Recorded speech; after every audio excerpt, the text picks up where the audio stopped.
નાયબ મુખ્યમંત્રી હર્ષ સંઘવીની અગરિયાના બાળકો માટે એક નવી પહેલ કરવામાં આવી છે। અગરિયાના બાળકોના શિક્ષણ માટે સ્કૂલ ઓન વ્હીલ્સ ખુલ્લી મૂકવામાં આવશે। 28 બસોનું નાયબ મુખ્યમંત્રી હર્ષ સંઘવીએ લોકાર્પણ કર્યું। સ્કૂલ ઓન વ્હીલ્સ બાળકોના શિક્ષણ માટે સુવિધાઓ સાથે બનાવવામાં આવી છે। બસમાં 20 વિદ્યાર્થીઓ અભ્યાસ કરી શકશે। બસમાં પીવાના પાણી, વોશ બેસિન તથા પંખાની સુવિધા પણ કરવામાં આવનારી છે। તો આ બસ કે જે અગરિયાના બાળકો માટે શિક્ષણ મળી રહે તે માટેના પ્રયાસ કરવામાં આવ્યા। શિક્ષણનો અભિગમ ભણશે ગુજરાત, આગળ વધશે ગુજરાત।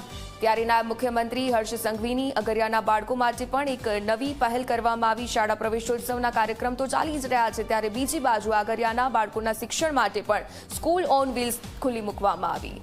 રાજ્યના એસટી વાહન વ્યવહાર નિગમ દ્વારા એક મહત્ત્વનો પ્રયોગ કરીને ક્યાંક ને ક્યાંક જે અત્યારે શાળા પ્રવેશોત્સવ ચાલી રહ્યો છે એ અંતર્ગત અગરિયાઓના બાળકો પણ ભણી શકે એનો વિચાર કરવામાં આવ્યો છે। સ્વાભાવિક છે કે એસટી નિગમ દ્વારા જે સ્ક્રેપમાં ગયેલી બસો છે એનું મટીરિયલ ઉપયોગ કરીને એ ખૂબ આધુનિક કહી શકાય એ પ્રકારની બસો વેસ્ટમાંથી બેસ્ટ તૈયાર કરવામાં આવી છે। સ્વાભાવિક છે કે અહીંયા 20થી વધુ બાળકો બેસી શકે એ પ્રકારની વ્યવસ્થા કરવામાં આવી છે અને તેઓ ભણી શકે અને તેઓનું ભણતર ન બગડે એનું પણ વિચાર સીધી રીતે કરવામાં આવ્યો છે।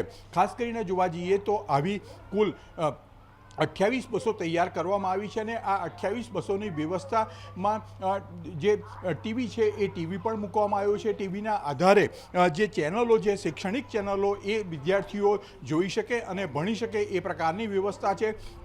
સાથે સાથે બસનું ઇન્ટિરિયર પણ ભણવાનો માહોલ, એક સ્કૂલનો માહોલ આખો ઊભો કરવામાં આવ્યો છે।